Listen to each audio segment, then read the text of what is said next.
Good evening, everybody. Thank you all very much for coming, particularly those of you who have had 4 hours in this room already today with your talk masters classes. So welcome back. It's a great pleasure this evening to welcome back David Jennings, and I say that because David, it's not often we can say this actually, but amongst our yours lineup, but David is a former student of ours who's returning to the department to give this talk. I think pre-King's Manor days there, so this was Micklegate House when King's Manor was when the department was in town. But nonetheless, it's a great pleasure to welcome you back to the department, and we're welcoming David back, Chief Executive Officer of the York Archaeological Trust, which is based in Old Walk. It's a very successful archaeological organisation, and he's came into that job a few years ago from Oxford Archaeology, another very successful archaeological organisation where he was also Chief Executive Officer. I think have you worked your way up, did you? Or yes, I did, yes. Yeah. Okay. Yes, digging. And I reread the biography that you wrote for my Great Excavations book earlier, and I thought about reading that out, but I thought I'd spare you that. But it starts off with David reflecting on his early excavations with David Barker at Roxeter and being a precocious schoolboy or something. Yeah. But I'll leave that for now. Yeah. It's another day, another story for another day. But today David's going to talk about research strategies in professional practice, design, contingency and serendipity. And this has resonances across the department for the work that we do, the work that students aspire to do when they've left the university and moved on, and also some of the things that we teach at undergraduate and postgraduate level. So there's a lot of connectivity here between what David is, I'm sure, going to talk about and the stuff that we teach and we learn in this department. So David, over to you, and there's now be a pause, I think. Yes. Right. Time will stop for a few seconds while so I shall sit down. Yeah, thank you. Thank you.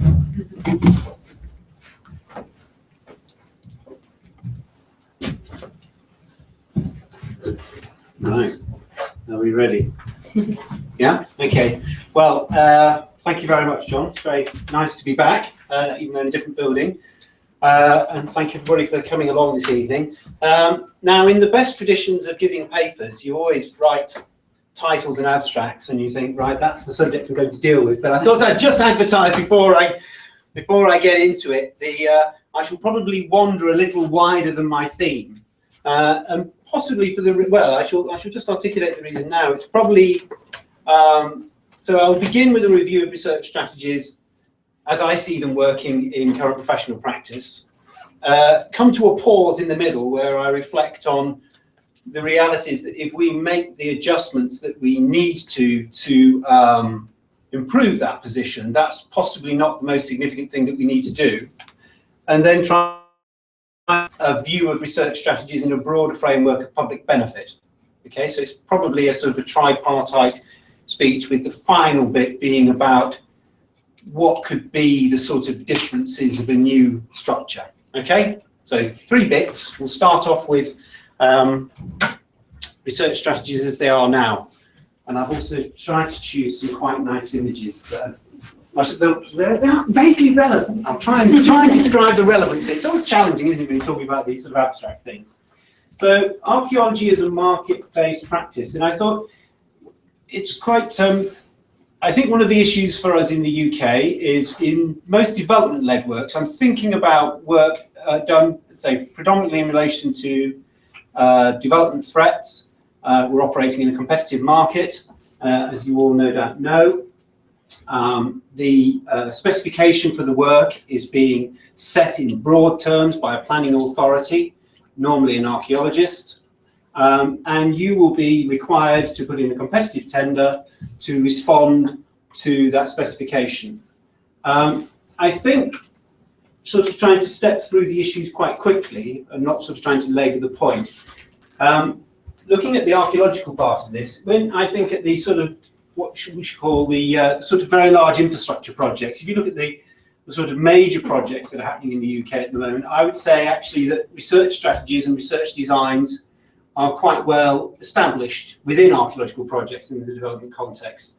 So I've just put up here Heathrow Terminal 5, which was a major excavation, and this is one of the volumes from the High Speed 1, as it's now been relabelled, but at the time it was called CTRL, Channel Tunnel Rail Link. So these were 2 major projects that took place, I guess, turn of the century through to the early sort of teens, I guess. And in both of those situations, there were quite lengthy discussions with authorities, with the curatorial bodies, with the clients who, in these situations, will have archaeologists on board. Normally, there's a whole raft of consultancies engaged. And actually, I think there's quite an explicit conversation about research. And I think particularly with BAA and the Heathrow work, it was quite interesting in that even at the tender stage, there was actually a very explicit concentration on your response to the research challenge of the project, which I would say for those of you who go into professional practice is quite unusual. Most of the time you're going to be confronted with questions about price and cost, and an engagement about the subtlety of the research design is quite rare in my expectation. I don't know, man, you might have a different experience. If someone has a different experience, shout out, I don't mind. Rubbish. So, but at the top end, I think it's quite good. But now, I'm a bit of a taste of Caravaggio, you see, and I thought, Caravaggio, this is the calling of St. Matthew. Here's St. Matthew as a tax inspector, being called by Jesus, you see, and here are all the money men, here are the other tax inspectors counting their coins. Now, this is often, I feel, what it's a little bit more that it's like in the development world. Here's your developer counting his coins, and we might have a calling, like St. Matthew, but our dear old money counter here isn't particularly interested in our research design. And I would say, if I'm being really candid, that for the majority of the work that you will do that is run-of-the-mill, that is fairly standard, the research component of what you put into a response to a specification, a lot of the times the old cut and paste is working at work. And in, of course, the less diligent people, you'll see it at work. Just being honest about this thing. And it's actually, a lot of it is fairly routine. The response to an average site of regional significance, what are the research questions? You don't see hugely nuanced responses to those types of projects, and they will make up the majority of the projects that you will be engaged in your professional life. So this is my sort of little calling, is to say that the reality is sometimes quite different. Okay, I shall move on. No one's lynched me yet. Having Caravaggio, I thought, well, we'll keep going. And I thought we'll have another one. And we'll come on to that in a minute. And of course, there's a whole battery of documents out there that will help you to cut and paste in the most effective way, he says, in his most cynical manner. And one of these major initiatives in England was a drive instigated by English Heritage towards the creation of regional research frameworks. Now this started, gosh, I'm looking at John, probably late 80s, 90s, early 90s, wasn't it? An initiative that was commenced to actually say, well, one of the challenges we have with all this development work that's going on is it isn't being very research focused, and we need to develop a research framework. Now, I think in fairness to English Heritage at the time, they said, well, we want the archaeological community to take ownership of this. And so they were prepared to put some funding in, but they looked to the archaeological community to actually pick up the baton and run with it and create these regional research frameworks. I think, I don't know what someone like Adrian Olivier, who was in it at the very beginning, would say, but my feeling is it's been a fairly tortuous path. I mean, I think some areas haven't got a research framework still. That's still the case, isn't it, I think? Where we sit at the moment, I'm not sure it's Yorkshire got one. Not sure. Someone will tweet in. But it's taken an inordinate amount of time. And in my previous organisation, where we worked on several regional research frameworks, it was just extremely challenging to get this archaeological community, one, to come together and do a resource assessment. So the first thing you had to do was say, well, what is the state of knowledge as we understand it now? And that took a huge amount of time. And then, of course, trying to get people to write things, to actually write what are the major research questions for each period. Because, of course, you were normally relying on people who were extremely busy and very committed to all kinds of other things. And there was no financial incentive to do it. So it's quite difficult to do. But nevertheless, the regional research frameworks do exist for quite wide areas. But the reason I've got dear old St. Paul here is because I just thought of this first line from Corinthians. I'm not prone to biblical quotes, but I think it's a very well-known one. I have become all things to all men, but I might by all means save some.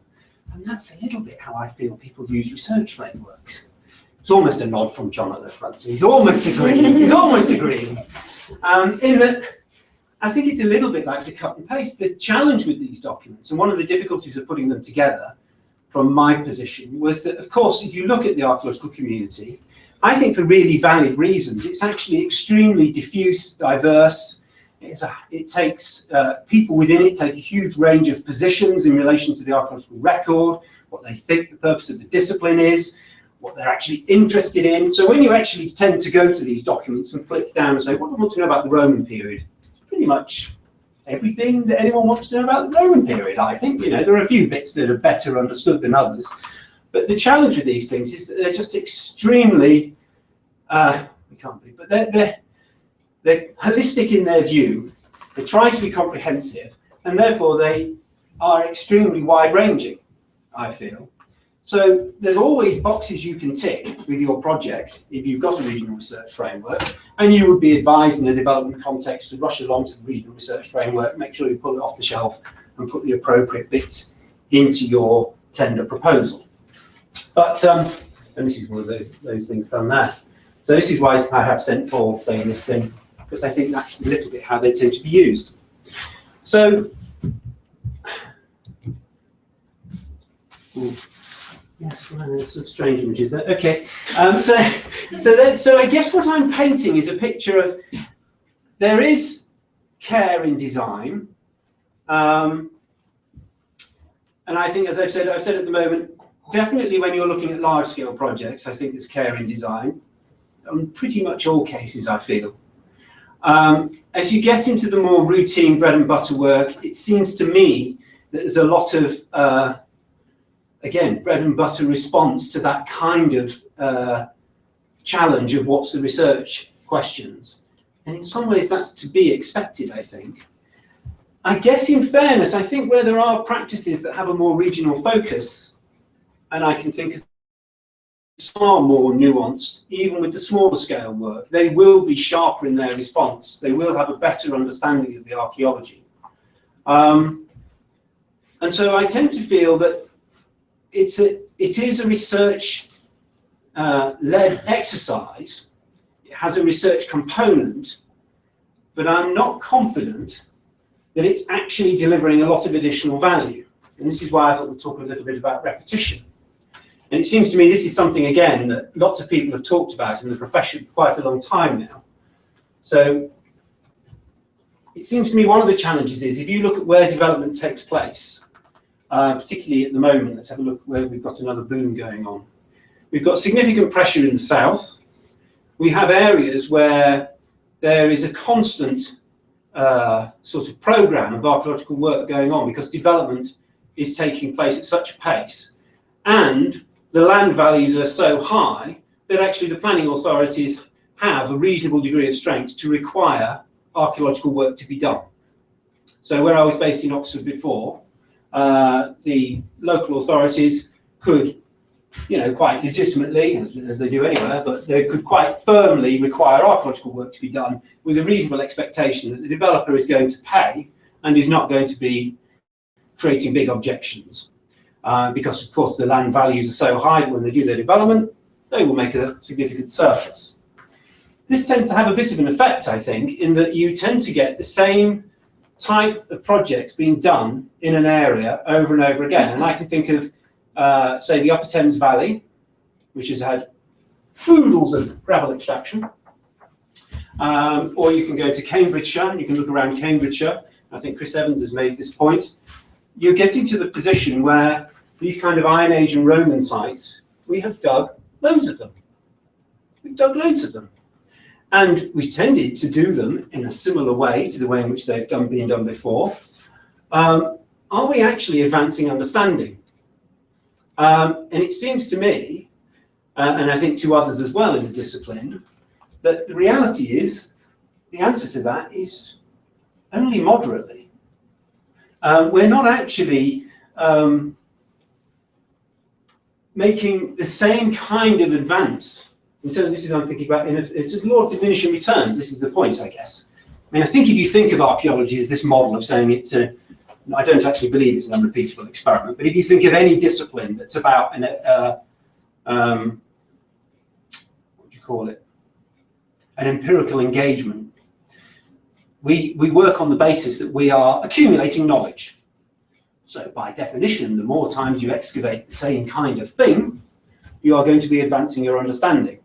So either you're going to have to start doing something radically different with these types of sites, or you're coming to a point where you're just repeating the same experience. And I think we've got to that point in certain parts of the country where we are tending to repeat the same exercise over and over again. I don't actually feel we're advancing our understanding as much as we could if we spent our money in a slightly different way.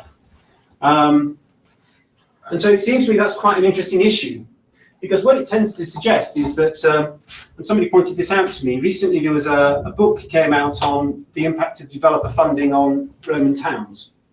And there's a really good little example. This person said to me, he said, well, if you look at the front, there's a chapter on Roman London. Dominic Perry has written quite an interesting narrative on Roman London. Whether you agree with it or not, it's quite interesting in that he's been able to write quite a rich story now about the chronological development of that city, based on the fact there's been a lot of excavation that's taken place over the last 20 years. If you look at what Patrick Ottaway has been able to write about York, the story has not really advanced. Not because of any fault of Patrick's, but because actually there hasn't been that much excavation. So what we have here is we have a world-class archaeological resource that we're sitting in right now, where our understanding is not particularly increasing. And yet we have, I think, resources of lesser significance in an archaeological sort of traditional sense in the south, which are having far more money spent on them. And the interesting issue, therefore, is we're tending to replicate the kind of the metropolitan bias of the country now in the way in which we think about our past, or the way we write about our past, because we can start to write really rich narratives about the south. We can write quite rich narratives now about the towns of the south that have all been excavated over the last 20 years. By comparison, what we've excavated in the north is, I think, far less. And that has a huge impact on the way you think about the research and the questions that you can do. So I think that is quite an interesting issue. Why have I put preservation in situ there? I'm just trying to think, why have I put it there? There's a reason for it. It might become obvious when I go to the next slide, and I'll come back. I'm just trying to, well, there we go. Here we are. So here we are at this point. Here's York. So here's our extraordinary resource. And I think we tell ourselves, this is possibly a bit of an aside, but it concerns me with the way we respond to the development threat to archaeology. Because in the south, where the economic values are high, if a developer wants to take a development forwards, there are times when it doesn't happen, but actually it's very rare for the archaeology to stop it. And the development will take place and the excavation happens. In the north, and I think at the moment in York, I look at the Arup report, and I see that, which is the document that was produced, first one, 1990 or something, and it was revised recently, but I don't know the current standing of that report. But it seems to come to very similar conclusions. It seems to me that's an engineering response to an archaeological challenge. And the response seems to be, we couldn't ask somebody, or if we asked somebody in York to pay for an equivalent excavation like the Bloomberg building, which just happened in London a couple of years ago, the building wouldn't happen, the development wouldn't take place. And somebody was telling me the other day, and I should not be indiscreet, but this was told to me the other day about a curator in another major city in the north who was told by a bank, we'll do the work, but don't put any archaeological conditions on us, because otherwise we'll go somewhere else. That's the reality of the position. There's a huge impact on research. I think in the city at the moment, we have an engineering response to an archaeological challenge, but it means we're not exploring the city, and we tell ourselves that it's all preserved in situ. But I think that is a bit of a comfortable story, a bit of a potential illusion. And we might find we're the profession that sat down and did nothing while all the deposits eroded under our feet. So, now, you have to have Indiana Jones in there. Well, you don't necessarily, Steve, don't. Makes me feel like an undergraduate. And Steve shakes his head. Well, I thought it's a nice image. You can, here we are, you see. Although, unfortunately, this chap's also an academic as well, you see. This was the idea of, this age-old schism in British archaeology between, say, field practice and sort of the academic world. I thought, here we are, bound together by archaeology and by the love of a certain lady, but looking in different directions and about to be burnt to death. And I thought, that's got to be a good image, hasn't it, of a discipline struggling with itself. So, but this is one of the issues that affects research, is actually as a discipline, we're quite fragmented. And that means that in terms of trying to actually maximize our research potential, it's quite hard, I think, and I'd be really interested to have this conversation with some of the people in the audience. I mean, I used to find in Oxford, where we used to have lengthy conversations at Oxford Archaeology with the university, it's not through lack of will, but it seems to me that we operate in quite different environments, with quite different drivers, that make it quite hard for collaboration to really work on a consistent basis. I mean, it really is quite strange. If you look at it from the outside, I think the UK archaeological profession is extremely strong in field practice. It's extremely strong intellectually and academically. But actually, I don't think we really maximise the potential in terms of research strategies. I think we're actually we struggle to integrate. It's not a total gloomy story, because sometimes it can be, this kind of division can be overwritten. Sorry, it can be written too large. But it is an issue for us, I think, as a profession. And I think we could certainly be more effective. The other issue on perspectives is this problem, and actually, Steve, you mentioned this on Saturday at the York thing, the York conference, is that the problem is, because it's polluter pays development led, we dig everything by sight. But as we all know, when you're doing archaeological analysis, you tend to understand things by looking at landscapes or aggregating data. And so we've got, again, in terms of inefficiency, we've got ways in which we can actually get quite substantial sums of money for relatively moderate excavations. And when you come to the point of actually doing the synthesis, you're really looking at it at the wrong sort of scale. And you'd be far more appropriate to be trying to aggregate these sites and consider them at a landscape level, where we understand ourselves. If we actually said today, let's go and understand the city of York, and we'll go outside and we'll look at a 3 by 3 metre box, I don't know, halfway between Bootham and the Minster, and then we'll try and understand the city of York from that. You'd think that was lunacy, but that's effectively, in some senses, the challenge we give ourselves by approaching this on a site-by-site basis. So I find that very sort of disappointing in a way. It's not helped by the market conditions, going back to dear old St. Matthew, looking at Jesus, calling him to the promised land. We know this difficulty of having multiple organisations working in the same region. And again, I've sort of worked in that environment myself for 20 plus years. You can collaborate with other organisations and try and bring synthetic documents together, try and actually work. I mean, I've had situations where an organisation I worked for worked on one half of the quarry and then lost the contract to another organisation who worked on the next part of the quarry. And absolutely crazy. And so archaeologically, you say, we've got to put these things together, and you can do those things. And then I've also had sites where we've worked in a city and done a project, and then someone else has done a project, and we said, okay. Also, we've done another project for another client in the same city. We said, why don't we put these two together? Because they're literally the opposite sides of the street. And you'll get the client saying, I'm not paying for any more of the discussion than that. If I only pay 45% of the data, I want to make sure I'm not paying for more pages than just. It's petty, but it's kind of lunacy. Anyway, there we are. So that's my interval time. Right, got to the end of the first point. So, interval, for those of you who remember, good memories. So it seems to me with research, we have some challenges about the way it's structured. I have some issues with the market and the model that we currently have, but I don't think we've got time to get into that. But I guess where I got to in terms of thinking about my brief I'd set myself and therefore wanted to change it, is when I think about it, when I think about research strategies and where the challenges are with that. It seems to me that that's not the totality of the problem. Of course, it couldn't be. But it seems to me that it's the conception of archaeology as research, or totally as research, is part of the issue.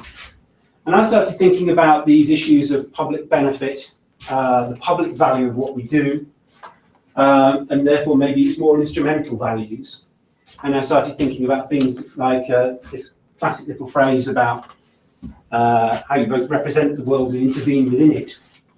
And lots of disciplines think about this, all kinds of disciplines, sciences, arts, and everybody thinks about they both represent the world and intervene within it. And I thought, well, it's interesting what we do archaeologically. And there are these kinds of issues of well-being and community and identity, and those are some of the most instrumental values that we often talk about. So I started thinking about those elements and thinking, well, if we conceive of the discipline in a broader sense, where does research fit into that, and where are the other elements? So of course I did the classic, you go and get your dictionary, you don't get it off the shelf now, you do it online, and you say, okay, let's just define, let's just understand what research. It's always a cheesy thing to do, isn't it, the etymology of the word, and you say, okay. So you can, but it's interesting when you look at your definitions of research, because of course it's also something that's active, it's something that's, for use information for use. And of course when you go back originally, it just means, to search for something, to be searching. So then I said, haha. Do you like my exciting sort of graphic? Right at the bottom there, you have to. So is it, rather than being about research, is it just actually a little more broader based humanities, it could be a science as well, I guess. Is it just really a discipline of inquiry? By which I mean, I think what's interesting is just that idea that I think inquiry is a little bit more playful. I like the idea of the fact as a discipline, we ought to be a little bit more playful. We don't just think something is true or it's false. That's what always worries me about the notion of research. And when research then gets converted into scientific research, we must have a method, we must have a question, we must have a hypothesis and all this sort of stuff. And it seems to me that actually as a discipline, we need to be a lot more playful. And in reality, most people are, I think, in academic life.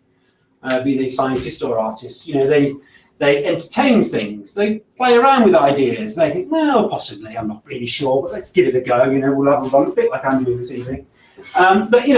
So rather as a discipline of inquiry, a bit more open-ended, and then I think, well, actually, that, it's the Faro Convention, I think, I think John likes the Faro Convention, so I might be on safe ground with the Faro Convention. So then I thought, anyway, so a discipline of inquiry, a bit more open-ended, and I'll come to the reason why I think in a minute. Yes, I guess, and why I think that's helpful. And then, of course, I thought, right, well, I'm not coming up with anything new here. If you look at the Faro Conventions, an awful lot of this stuff is already in here. I don't propose to read all this stuff out. But when you start going through the Faro Convention, which is a really powerful document, it starts to talk about democratic values and about heritage being for everybody, but also the fact that it's actually about participation of everybody, not just a select few. You have to have good eyesight at the back. See, you should have come to the front, you see, Jill, sitting in the back. I don't know. Anyway, so it's great when you start reading this stuff, because it is quite an interesting manifesto for a very different kind of discipline. It's probably one that we're actually talking about amongst ourselves a lot more than the outside world are aware of. And I don't know whether the government's got any sort of intention of ratifying this convention. I don't think they have they? I mean, it's not being ratified by very many at all. But it's a really interesting document in that it talks about, as you can see, it talks about everybody taking a participation, everybody having a view, everybody having a voice, those voices being respected. And I think that's really powerful. So, I guess what I'm moving towards is thinking it's something of inquiry. To me, it's really important in this broader framework that people are involved. I mean, I think, again, that's the thing I've omitted to say. I think one of the challenges of the development of the profession is that the public have been pushed out. As John said, when I started working as a precocious schoolboy at 14 years old, there were lots of people, children, really, who were able to go and work on not development excavations in that context, but there was an environment. A few years ago, there was a paper given by, Peter Fowler, was it, on the M5? One of the first motorways built in Britain, and he was saying it was all done with volunteers, a great big dumper truck rolling up and down, nobody was ever injured. And of course, you couldn't do that now, but actually it's really interesting in the context. It was done with volunteers and the public. It wasn't a professional cadre of people. But why is it important? So, okay, I'm just going to canter through a few ideas. Well, first one is this idea of value creation and value capture. That, of course, dear old, people create value through work. We create value. But who captures the value? And how do you capture the value? And I think this is quite an interesting issue when you think about archaeology and what you get from being involved in the archaeological process. We create different kinds of value: social value, cultural value, and intellectual value. Who has the opportunity to capture it?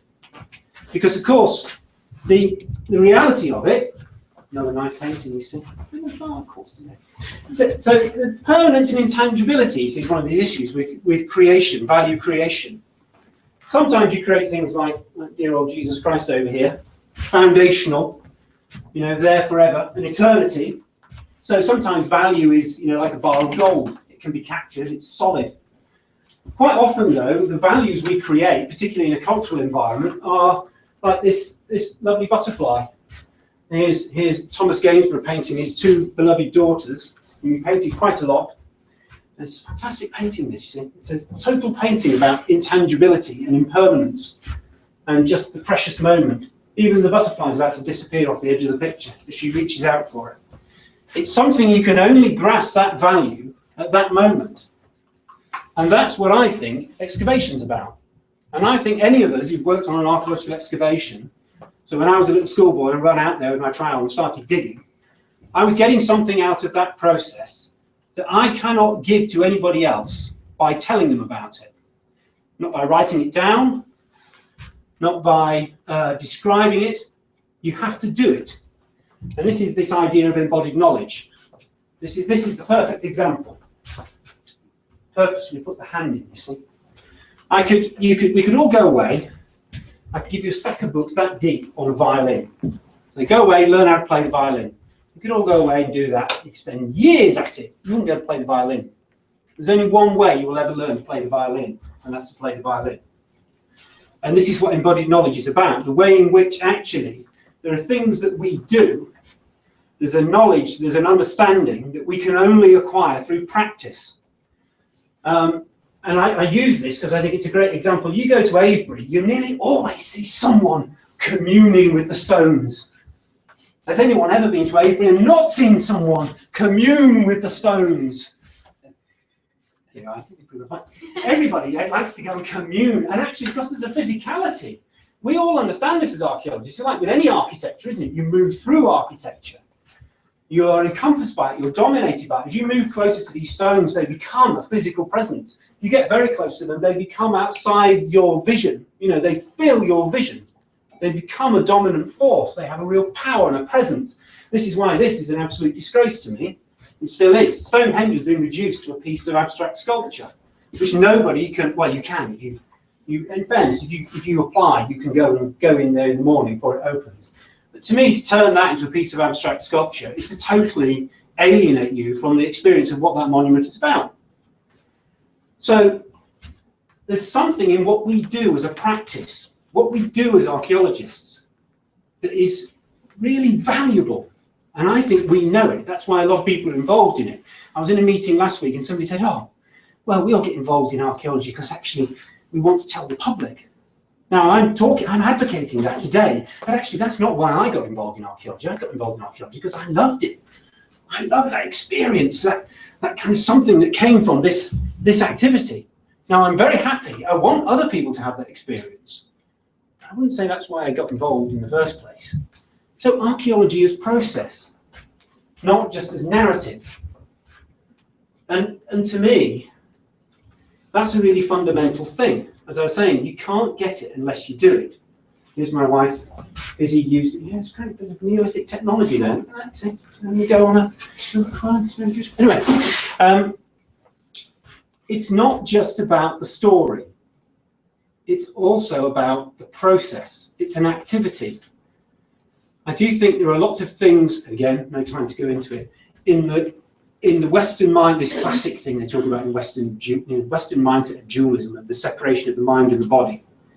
But actually, we live our lives in a much more united way. And that's why I think the process of archaeology is meaningful to us. At the same time, having said that, narrative is also important. Why do we get such a kick out of discovery? Because discovery is a way of building a narrative. I think it's one of the most primal ways. It's not just things you realise. This is a bit. There's no scientific basis to this. This is all just practice. This is me ranting.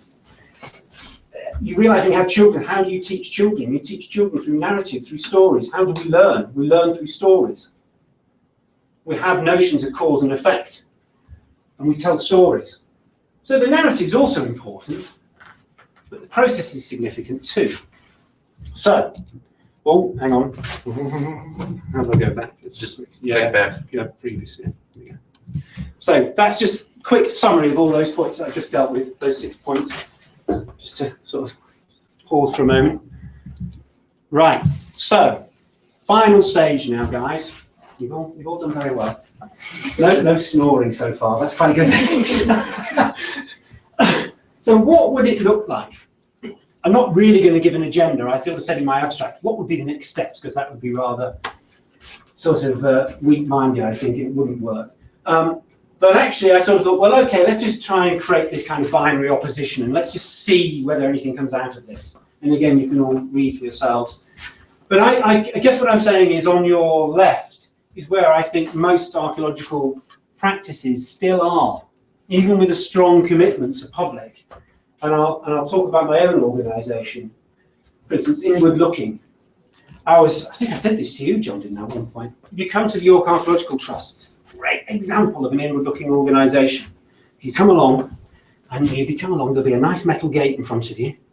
And you think, oh, that's good, okay, so press a button, right, you go in. You then stand around the courtyard, and you think, where do I go now? And you see the word reception. You go into reception, there's nobody there. There's nobody in reception. There's a phone. You pick up a phone, dial a number, and someone will come and find you. Now, is that a welcoming, outward-looking organisation? I'm really interested because I've been critical of my own organisation live on web, but it's astonishing to me, having joined it, is it had the capacity to have a door to the outside. They didn't use it. They turned it inwards, and I tend to feel about archaeological practices, they like to look inwards. We like data. We love data. Oh, I love data. We like to mine it, look after it, with a nice focus on this. Most archaeologists in professional practice spend an awful lot of their time arguing about conservation strategies, management strategies, very little time actually talking about the past.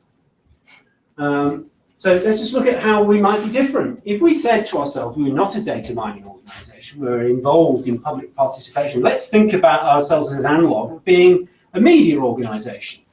So rather than all looking in, let's all turn and look outwards. So we look out. So rather than giving priority to data, we give it to communication. We start constructing narratives rather than being concerned about the management of everything. We try and use accessible language. Did I pass the test tonight? Probably not. Interesting, when you work on site, I think you definitely, this comes to play in the very early stages of your career. Not that I'm claiming I have any technical mastery, but that's the kind of thing that people like to kind of claim, Whereas actually, rather than thinking about an impact on an audience, and there maybe this is, so these are just I'm just trying to create the biggest oppositions to see what flavour it gives us. And I think this is quite an interesting organisation over here on this side, and shows quite an interesting place we could go to. So maybe this might be the last slide, maybe. So again, sort of trying to look at it and say, well, okay, what are the things I've been talking about? Where do you position all of this research then? So I'm trying to privilege experience as knowledge rather than academic knowledge in the traditional sense. I'm really interested in the value of the personal and the subjective, what it means for an individual citizen, and therefore individualistic significance. And these sorts of issues again, I think have been discussed in the discipline a lot. Again, if you go back to the nation states tend to create a hierarchy from local, regional to national significance. But actually, if you live in Nether Wallop and someone's going to destroy your Iron Age village, even if it's a repetitive site, we've seen it a million times before, to you, it's incredibly significant. It's not a scale. It's not a kind of linear thing. It's broken down. It's different. So that's an individualistic significance. And therefore, I'm interested in the value to people, not the importance of something. So I'm trying to position it in the subjective rather than the objective. I'm interested in process. It's the importance of process rather than the importance of the results. I'm push towards open access rather than build professional barriers. So this is someone who's involved in building the CIFA. And maybe we're interested in more democratic voices rather than authorised people. Okay? So, that's it. That gets me to the end. I thought I'd give a curtain call. So thank you very much. I'll stop there. Thank you.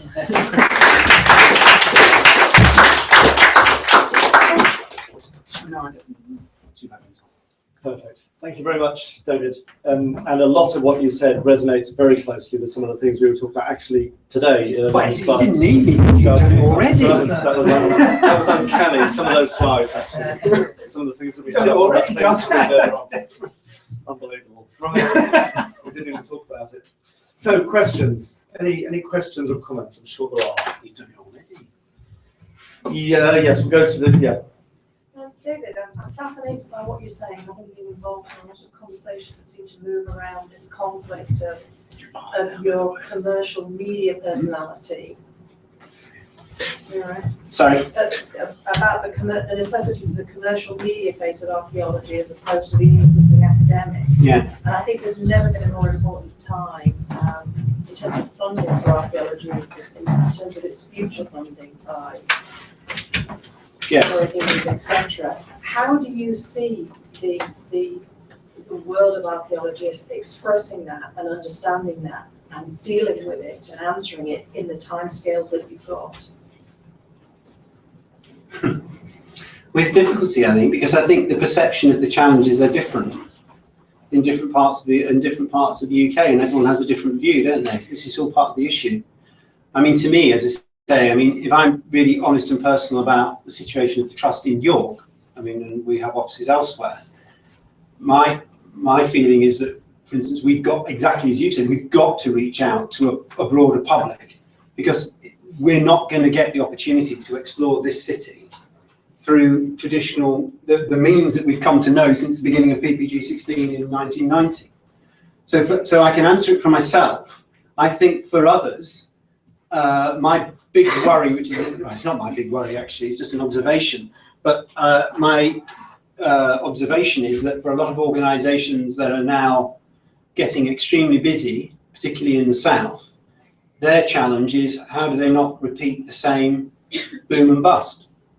I think there's an enormous will in the whole profession, exactly, I think we agree, to engage with the public, but their difficulty is finding either the space or the resource to do it. It's not an answer really, but to me, I think there's a lot of anxiety even in those organisations that have got, very busy order books. The anxiety is, well, what happens when it blows again?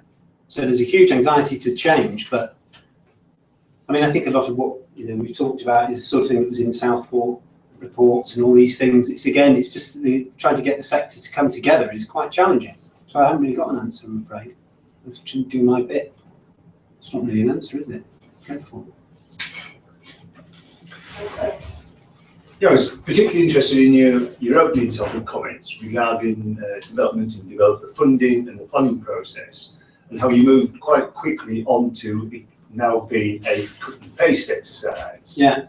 And having seen a number of planning documents, etc., it seems very much that is the case. Now that causes a number of questions. One is the development of a framework. Developers will expect a national approach so that they have a consistency within the planning process. So we can say that is a legitimate route to take. The problem then becomes that it is then very prescriptive, and it then becomes a tick box or a cut and paste exercise. That leads on then to two problems within the planning process. One is that actual, let's say, members of a planning committee, if they are told that all boxes have been ticked, then they raise no further issues. But it also then loses the identity of sites within the planning process. Do you think, in terms of the developer funding, you can expect anything different as an end result of that process? Not particularly. I think Okay, the pressure. Because I think that's the reality. We've ended up where we are because exactly for as you say, there's those structures around it, and there's not a will. There's huge pressure around price on all this stuff. Most of this work. And so actually, as you say, a tick box kind of approach to it, you very rapidly in professional practice get to the debate about, well, what's quality? Is quality and excellence of a thing, or is it conformance to specification? And a lot of people in professional practice very quickly come to it's conformance to specification because that's what I need to do because that's all I've got money for. So I think, I probably do give you that short answer. I think it's probably where it's going to be. I'd say with the exceptions that you will get people who just have a real innate, they either have a very deep understanding of something or they just have that capacity to really deliver something very nuanced and quite special. But that's down to the quality of the individual researcher rather than the robustness of the discipline. Yes. And also the person involved within planning, such as in York, etc., to ask the relevant questions and bring forward whether or not a site or etc. is worthy of the investment. But you also, I got the impression you were thinking about an overall development tax, where a fund will be created for a variety of sites as opposed to site specific. I think it's an interesting issue, isn't it? Because they've tried that in various countries, and again, it has challenges with it. But I think that's one of the issues we need to think through: are the deficiencies of that system better than a system that is purely site-based? I mean, I think the challenge of the tax is you need to structure it in a way that doesn't remove the care of design for each individual site. I mean, the advantage of polluter pays at the moment is if you're going to destroy a major site, you will take mitigation measures to either not. If you're just going to pay a tax, you might just say, right, I've paid my tax, now I'll just go ahead. Kath? Yeah, I just want to ask in what ways you thought your archaeological trust is different from other development organisations and contractors because of your sort of charity status and that educational arm, because presumably you've got trustees and so you have your economic issues as well, but you have trustees that presumably govern the direction that the organisation takes. And I just thought that might be quite different from a lot of other contractors that you've got experience of. Well, yes and no. I mean, if you look across the sector, so yes, it's important to me actually that I'm working in a charity, and that's the reason I came to the trust here, is because actually, why do I think the trust is different? Is because it has a very significant attractions arm, and having worked here for 2 years, 2.5 years, whatever it is now, the skill sets that the trust has in its attractions division is something that I've not seen. Maybe it existed in the Museum of London when Mola was part of the museum. I don't know. I don't know. Someone else may be able to comment on that. But there's a whole set of skills there that can be deployed to, in my thinking, to get a much greater public impact. So that's the reason I'm interested in the trust. What's interesting about the archaeological sector is that most of the big organisations are archaeological charities. So Oxford Archaeology is a charity, Wessex, Museum of London, those three large ones. I mean, I guess there's PCA now, which isn't, Cotswold is. So there's a lot of archaeological charities in the development environment. But I'd say I think the distinctiveness for me of the trust here is the fact that we've got these two components. And what we're strategically most interested in, therefore, is how can we leverage and integrate those two elements much more closely than has been done over the last, say, 20, 30 years.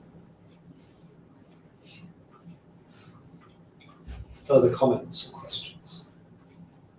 Malin, good one. Well, I think I agree with a lot of your comments, and especially with your last slide, but there are quite a lot of concerns as well, because I think at the moment as you say, it's very cutthroat. There's a lot of undercutting, especially since the recession. Yeah. Units are winning contracts at cost. Yeah.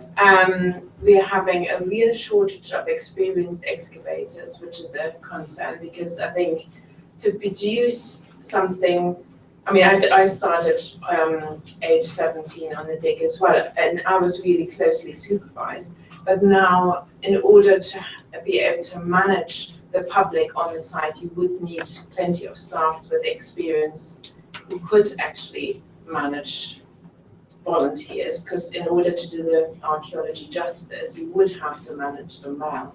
And it's even very difficult at the moment, I think, to manage inexperienced excavators on site, well, on a lot of sites, just because there are not enough experienced ones.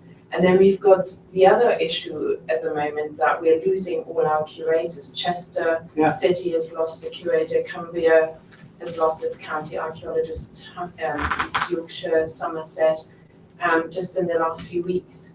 And my fear is that it's going to go totally the opposite way, that we can't even produce proper, well, the developers will stop paying, basically. That's my concern.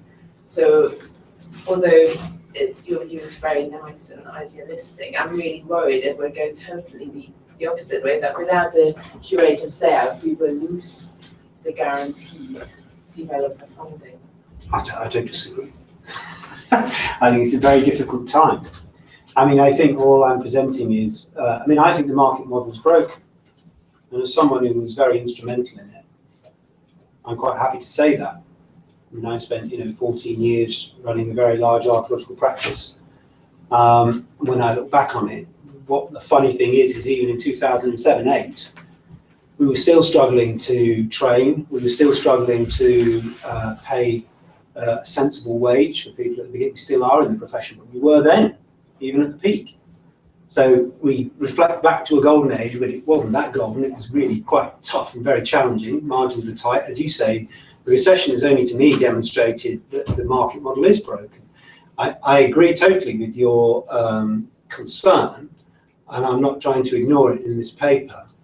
And in some ways, actually, what I find quite demoralizing is that, well, it's probably not demoralizing if anyone's realistic or Machiavellian, it's just the way the world is. It is that absence of a view of how it could be different. There are different structures in operation just across the channel. There are different structures that operate. None of them are ideal, actually. I mean, we know this is the reality. If you're involved in archaeology for any time, it's always been bad. Ever since you started, it's always been difficult. I often wonder, it's because we have a language of loss. I think we have a language of destruction and loss and unique, and it's gone, and it makes people terribly glum. But I don't know. I think maybe the focus, the inward focus, is because, as you even mentioned with the research frameworks, a lot. Basically, as archaeologists, we are idealists, let's face it. And if you're not, you may as well just give up. And it's because people are idealists and they try their best, but on very little money or time. And there are lots of pressures from all sides. So all the public involvement, a lot of it is in people's spare time, evenings, weekends, and so on, that they do have. Absolutely. That professional archaeologists. Yes. To make that commitment to get the public involved. Yeah. And for no pay. And and I agree. So it's a difficult situation. I mean, the opposite, the optimistic side is people saying, well, gosh, HS2 is coming along and all these other things, and there just aren't enough archaeologists in the country. Yeah. And that's going to drive prices up, and if it does or not, I don't know. It'll be interesting. I mean, generally what tends to happen, I think, if you look in France, you look in Ireland, where they have huge development bubbles, is Parliament generally say, right, we'll change the law, we'll change the structures, and we'll get the development done. So I'll be interested to see where it goes. But I agree, I think the loss of curators could be the biggest single threat we face.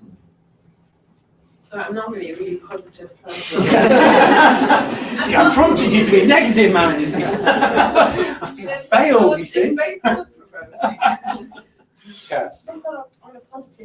Well, Jonathan. thank you. The city archaeologist got the award for the community participation on Thursday. That's great. So he's got a huge backing of people. I just thought, as a There you are. positive end. Yeah, that's good. See, end on a high. Are there any other final? John, yes. Yes, my concern is on the public participation. Really, we are aware that archaeology is a scientific discipline because of its methodological approach. And if we should talk about public participation in archaeological research, then I'm concerned because probably it may start losing its scientific nature. Or if you talk about public participation, maybe towards the conservation of archaeological materials, archaeological discoveries, archaeological heritage, then I think it will make more sense there, because in most places where public archaeology is being discussed, the problem is always involving people who are not expertise in archaeological research. So here, if we talk about public participation in archaeological research, I would like you to get it clear on that, on how people can participate without actually defacing or going against the methodology. I think it's Bannon said it. One, it's about supervision, but equally, when I come back to my repetition point, I'd say sometimes maybe we're a bit too precious. Maybe sometimes, the actual yes, you need to have the method, but it may be that a compromised record of something that's very routine might be a way for somebody to advance their skills and their practice of the discipline. So I think, what you wouldn't probably do is let someone loose on something, I don't know, something like Sutton Hoo, the equivalent, something very precious. That would be a reckless act, wouldn't it? But I think there's actually, and we've all probably done this. I mean, I've worked on archaeological sites with, all kinds of people. All who started, obviously, we all start with no experience, and then we all are trained in whatever capacity. And actually, the technical side of the craft side of what we do is, it's. I hate to say that the beginning of learning that craft is something I think that is accessible to many people, to a huge number of people. So it's about the way in which you introduce them into it. But I think there's a lot of success stories about with appropriate supervision, you can bring people into this world of archaeology. But we all did this thing. When I first started digging, it was the old archaeological maxim: if in doubt, take it out. If in further doubt, put it back. And that was the first thing somebody taught me. And it stuck with me. But I'm being trite really, but I guess it's just an idea of how can you methodologically take people forwards. But we all have to learn through experience, and we all make mistakes. So it's about giving people exposure on sites that can take a bit of. I mean, there's a lot of archaeology in Britain that can take quite a bit of robust excavation, shall we say? I guess the manpower services scheme. Yeah. I mean, there was fantastic people came out of that. So we're going to take two more questions. Steve, you had your hand up, and Colin at the back. So we're Steve first. These aren't questions, they're comments, really. All right. Oh dear. That's fine. Comments are good, aren't they? Yeah. I don't know, depends what you say, Steve. I'm alone. I've talked to people on another occasion. I didn't go into archaeology out of fascination. I went for the money when I was 15. And I could earn more than, if I lied about my age and said I was 16, could earn more. So I think that's a kind of interesting problem that I've never looked at it as this is fascinating, and I'm lucky to be involved. It came from the point of view. But I wanted to really comment on, I find it very interesting that you say you don't know if there's and I'm not surprised that there's a regional research agenda for Yorkshire. There is one, and the reason why you don't know about it is worth pondering on, which is several of us wrote it, and the reason why it wasn't published was three things really. One is that it was dedicatedly regional. It didn't split East Yorkshire from West Yorkshire, from North Yorkshire, North Humberside, unlike a number of others, and that was one of, we wanted to make it regional. The second thing is that it incorporated information from museums and the Portal Antiquities Scheme, as well as the holdings of the HERs. And the third thing is that it did actually come to conclusions about what Yorkshire was really quite good at. And by implication, therefore, what it wasn't so good at. And that was the real death knell in the view of the curators, because they said, these are hostages to fortune. If you say these are our priorities, the implication is that these other 7 things aren't our priorities, and we can't have that. Yeah. And so it was considered not fit for purpose, Right. in their phrase. Yeah. And therefore is available on a website, but not as a publication. And that's an interesting, if depressing comment on curatorial views of what the system's about. So one of the things that I find paradoxical in what you're saying is that you, from a commercial background, and I do hear this from other unit directors, are probably more prepared to be engaged with new approaches to research and new approaches to engaging communities in research than people in a curatorial position who really were the, as I say, the death knell for that process. Yeah. And the shame about that is, of course, that the curators were the ones who were being cut. Yeah. So anyway, that's my statement, not question. Thank you. Okay. Colin, final question. Yes. So the problem for me in a lot of ways with community, some of the way that community archaeology has been implemented, there's kind of 2 things there. Is that the point that Malin brought up is quite important, that there has to be very experienced supervisors on the site. Estimate, maybe 1 experienced supervisor for 3 volunteers or something like that. That's actually kind of removing the entire middle community, the apprenticeship that you have to have as a undergraduate going out, and so there's not a job for them. They've been replaced by volunteers. Volunteers sometimes stay on, sometimes they don't stay on, and so you're actually losing and instilling a whole paradigm of instilling apprentices. I mean, I don't have an answer for that exactly, but the second part is that I'm really cautious about, okay, that part about the archaeology is okay to bash. Whose heritage isn't important enough to actually have super experts working on it. In America, you also have like not indigenous people, but more like Black communities and things, and very often they are community excavations. And that is meaningful to some people, but it is also saying that your heritage is not necessarily important enough to preserve to a certain standard. So that's kind of a devil's advocate position there, but just something I want to flag up a little bit. I guess I'd just come back and say, as I was saying before, if you're looking at something that's repetitious, is it more important for the person to actually excavate it themselves than it to be done by an expert and then not be involved in it? And what do they get from that process? Sure. I mean, it's the issue, isn't it? How do we learn a craft? There's risk, and we all learn by experience.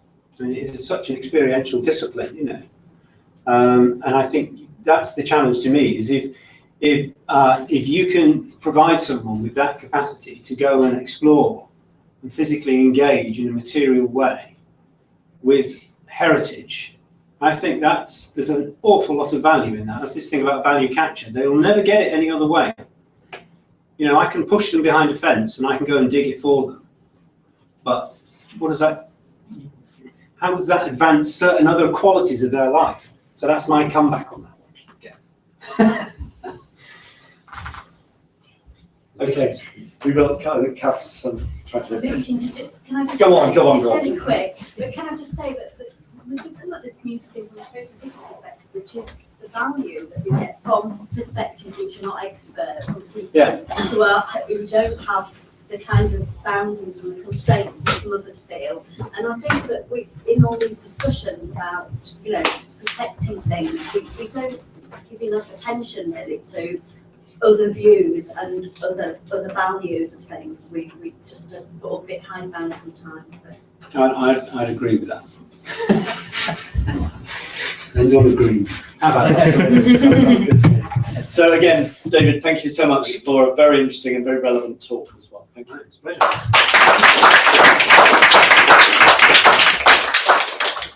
I think